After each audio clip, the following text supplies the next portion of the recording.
Brendan pulled his coat tighter around himself as he stepped out of the grocery store, the cold wind biting at his face. His 5-year-old daughter, Lily, clung to his hand, her tiny fingers wrapped around his as they made their way toward their old, beat-up sedan. "Daddy, can we have spaghetti for dinner?" Lily asked, her voice hopeful. Brendan glanced at the grocery bag in his other hand. He had barely scraped together enough for a loaf of bread, peanut butter, and some milk. Spaghetti would have to wait until payday if he even had enough left after rent. "Maybe next time, sweetheart," he said, forcing a smile. As they reached the car, something caught his eye. A man sat slumped against the side of the building near the entrance, wrapped in a thin, tattered blanket. His face was covered in scruff, his clothes were dirty, and he looked exhausted. Lily noticed too. "Daddy, that man looks really cold." Brendan hesitated. He wasn't in a position to help anyone, he could barely take care of himself and Lily. But something about the man's weary expression struck him. "Stay here for a second, baby," Brendan said, setting the grocery bag in the car. He walked over to the man, kneeling down beside him. "Hey, you okay?" The man lifted his head slightly, his blue eyes dull with fatigue. "Been better," he muttered. His voice was rough, like he hadn't spoken much in days. Brendan exhaled through his nose. "Look, I don't have much, but if you need something to eat, I can help." The man blinked at him, as if surprised by the offer. "That's kind of you," he said slowly. "Name's Walter." "Brendan," he replied, "wait here."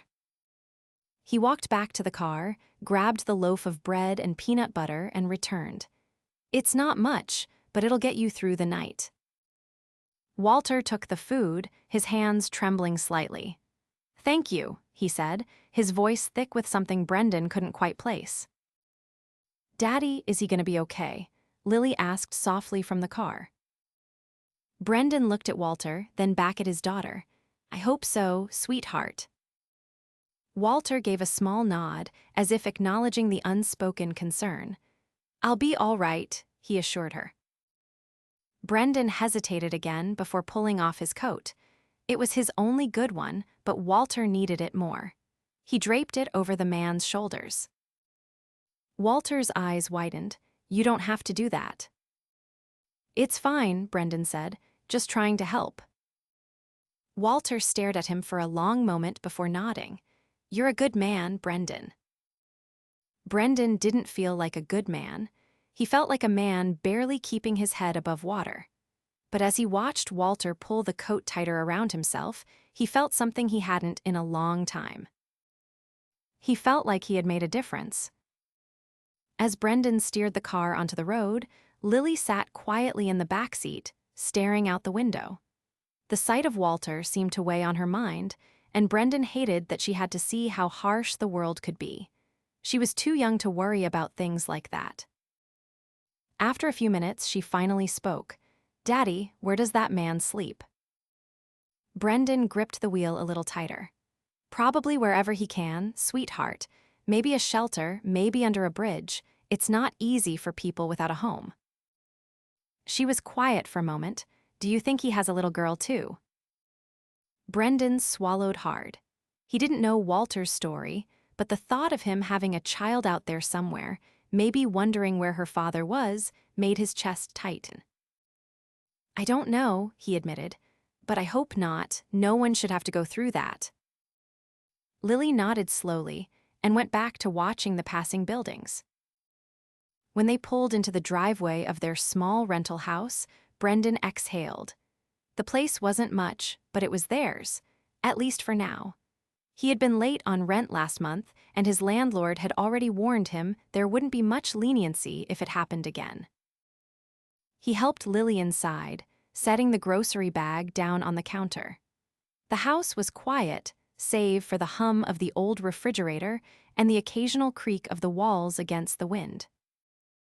That night, as he tucked Lily into bed, she looked up at him with wide eyes. "Can we check on him tomorrow?" Brendan hesitated. He had work early in the morning, and finding time for anything outside of that was difficult. But the thought of Walter out there in the cold, alone, made him uneasy. "Yeah," he said finally, "we can check on him." Lily smiled, satisfied, and nestled into her blanket. The next day at work, Brendan found himself distracted. He worked as a mechanic at a small auto shop, fixing up cars for just enough pay to scrape by. His boss, Rick, was a decent guy, but he had made it clear that business wasn't great, and there were no promises on raises or extra hours. As Brendan worked on an old sedan, tightening bolts under the hood, his thoughts drifted to Walter. What had happened to him? How did he end up with nothing? Had he once had a job and a family, only to lose it all? At lunch, he sat in the break room with a sandwich, barely touching it. "You all right, man?" his coworker Lewis asked, biting into his own meal. Brendan shrugged, just thinking. About. Brendan hesitated before answering. "Met a guy last night, homeless. Gave him some food and my coat, just wondering what his story is." Lewis nodded. "Yeah, hey man, you never know how people end up in situations like that. Could be bad luck, bad choices, or both. Either way, it's rough." Brendan knew that all too well. He had been lucky to keep his job after losing Lily's mother. He had gone through some dark times, but he had a daughter to take care of. That had kept him going. After his shift, Brendan picked up Lily from school and drove back to the grocery store. As they pulled into the lot, he scanned the area near the entrance. Walter was still there, huddled in the coat Brendan had given him, but he looked even worse than the night before. Brendan parked and walked over with Lily beside him. "Hey," he greeted. Walter looked up, seeming surprised to see them again. "Didn't think I'd see you two again," he admitted. Lily smiled. "We wanted to check on you." Walter gave a small chuckle, though it sounded tired. "That's kind of you, kid." Brendan sat down on the curb near him. "You eaten today?" Walter shook his head. Brendan reached into his pocket, pulling out the few bills he had left. "Come on, let's get you some food." Walter hesitated. "I don't want to take what you don't have to give." Brendan sighed. "Look, man, I'm not exactly swimming in money, but I know what it's like to struggle. Let me help." Walter studied him for a moment before finally nodding. Brendan led him inside, buying a sandwich and a bottle of water. Lily watched as Walter ate, her eyes filled with curiosity and concern. "How did you end up here?" she asked innocently. Walter paused mid-bite, then slowly finished chewing. His gaze drifted off as if recalling something distant. "Lost everything," he said simply. "Made some bad choices, trusted the wrong people. Then, one thing led to another, and here I am."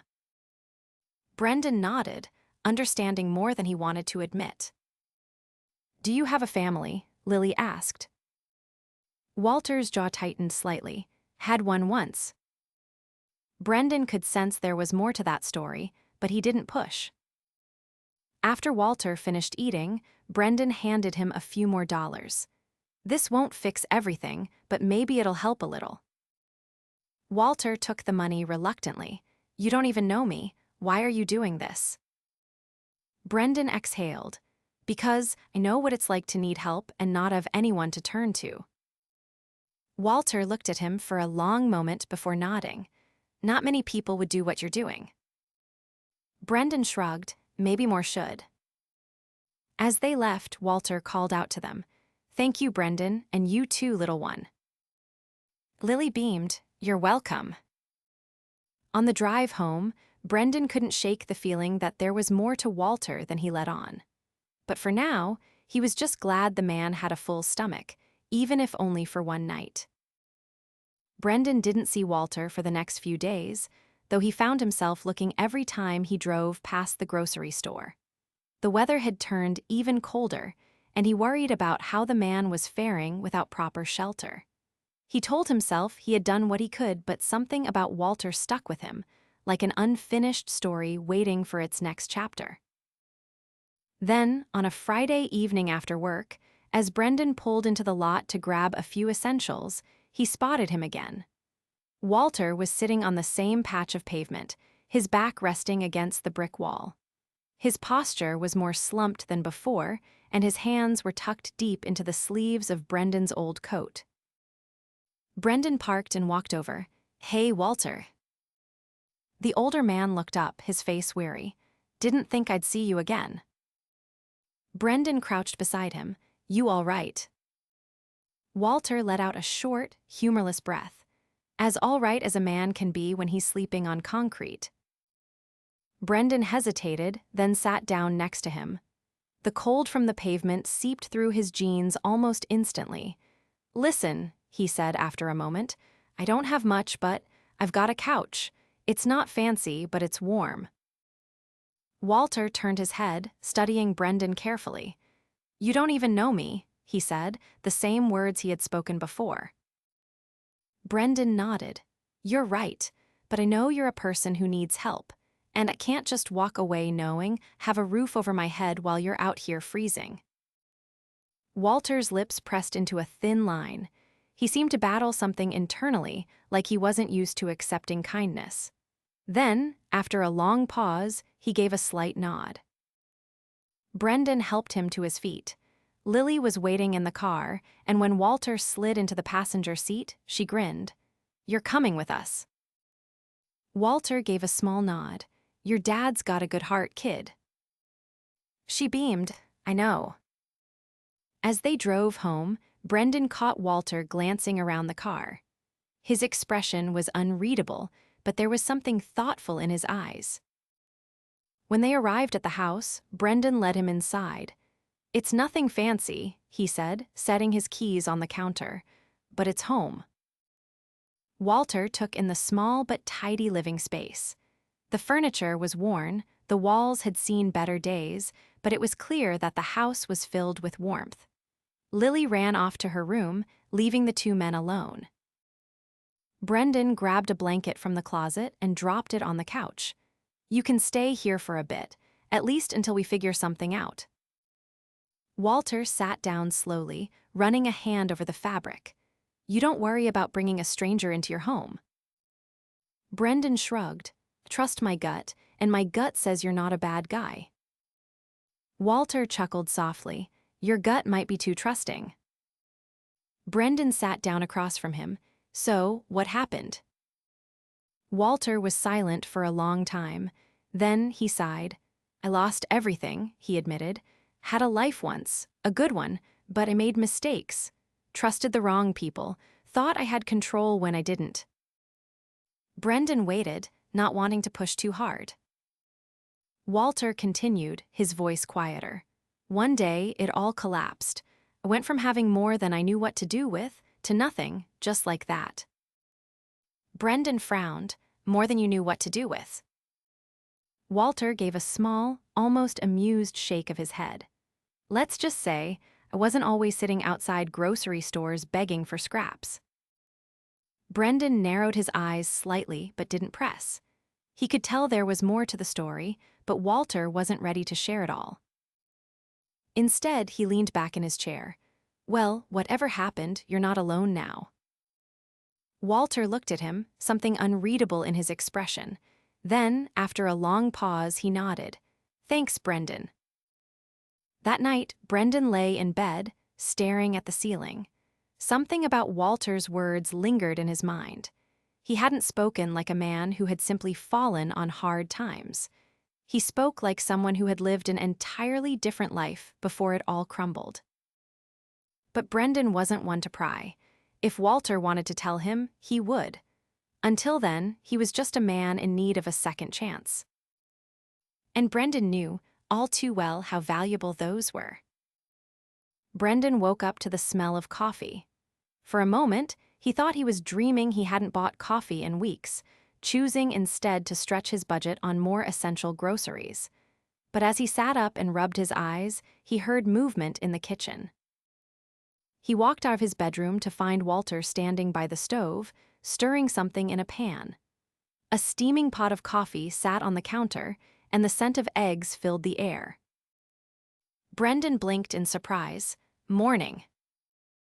Walter turned, a small knowing glint in his eyes. Morning, figured I'd make myself useful.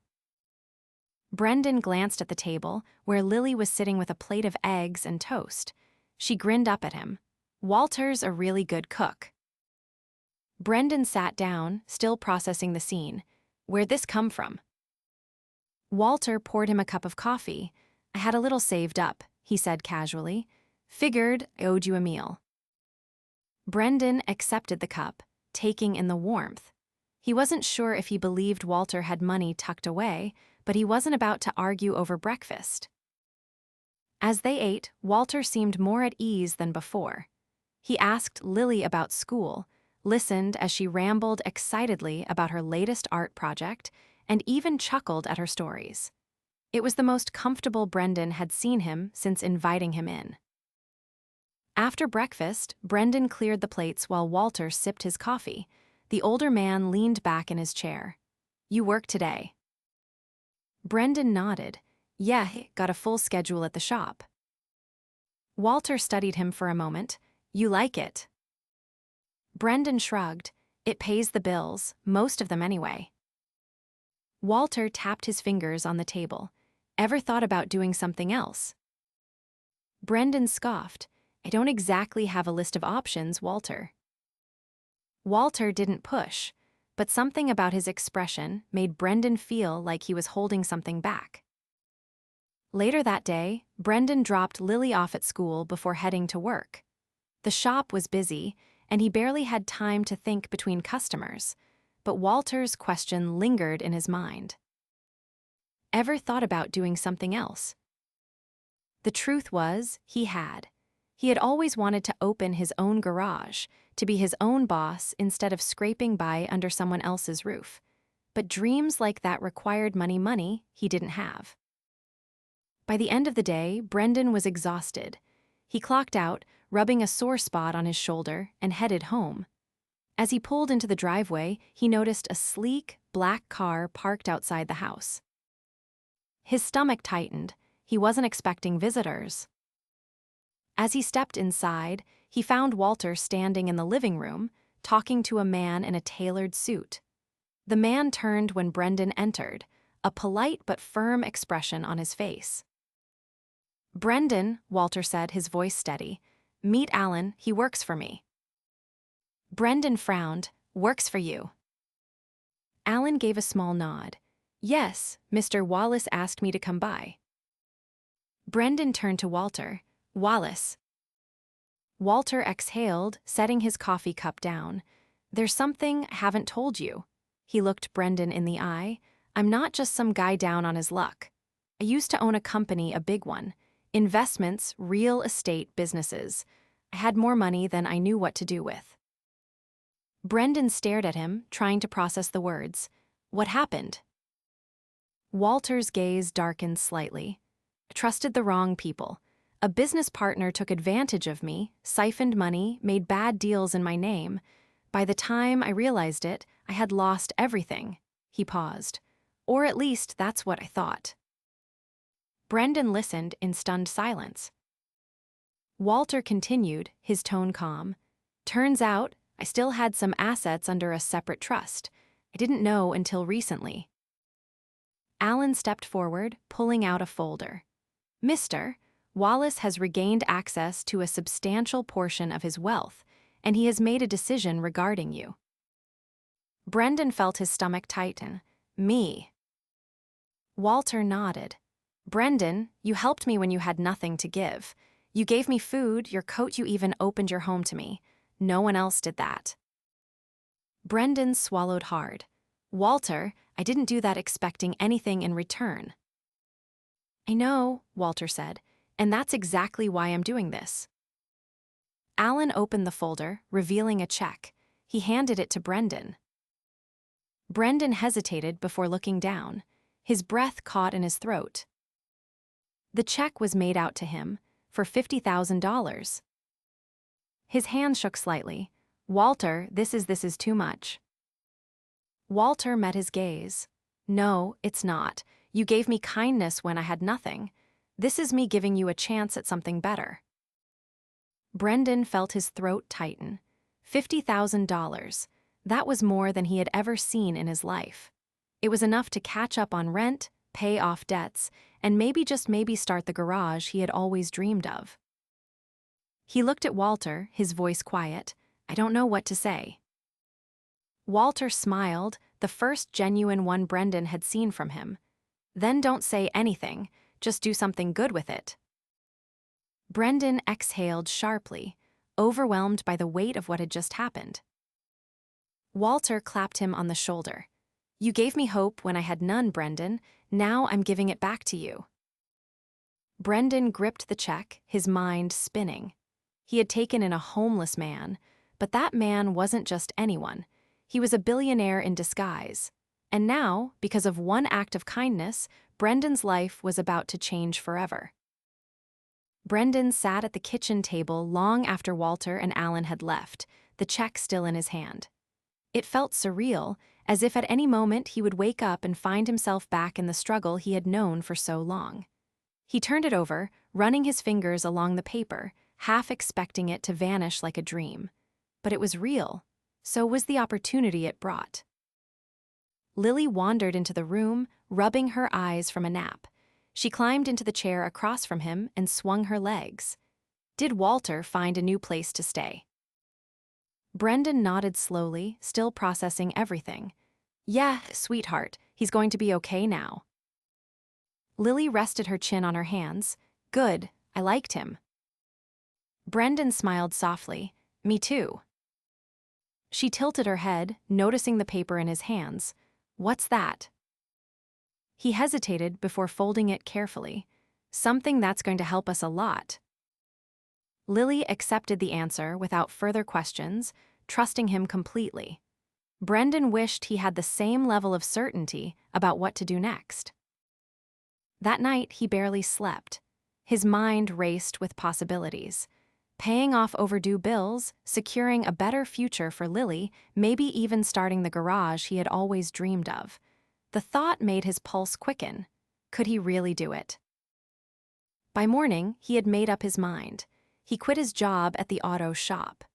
Rick had been understanding, congratulating him on the opportunity, though Brendan could tell his boss was sad to see him go. Over the next few weeks, Brendan threw himself into planning. He scouted locations, researched costs, and filed the paperwork to start his own business.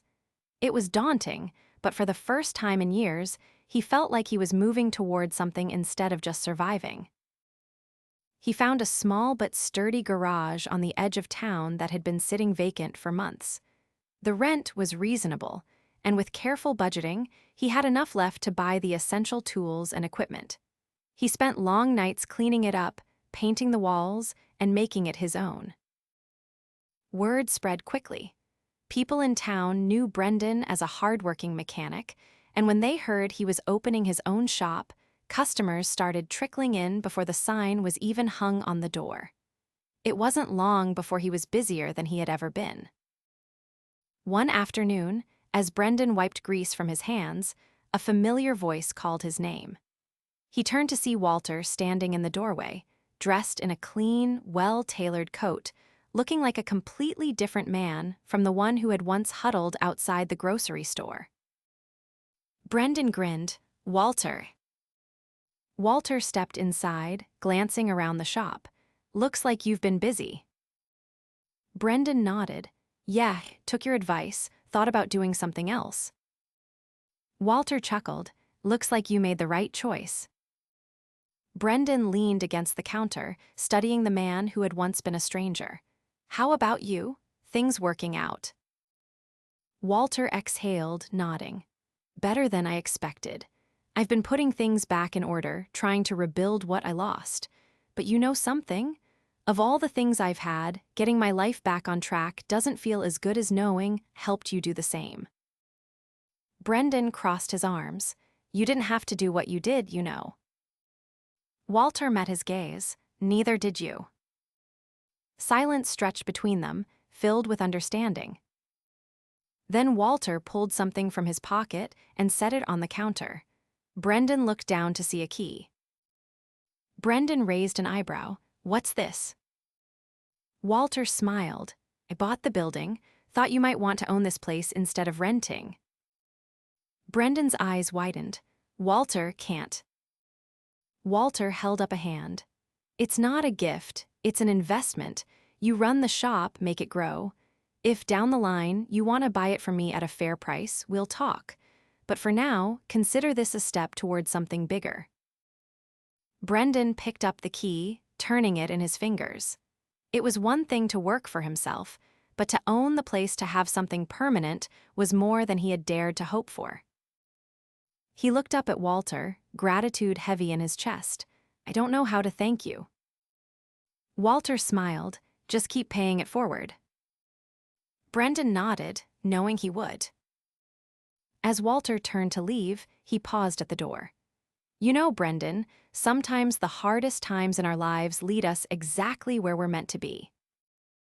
Brendan watched him go, the weight of those words settling deep. He looked around his shop, and felt something he hadn't in a long time: stability. And for the first time in years, Brendan knew they were going to be okay.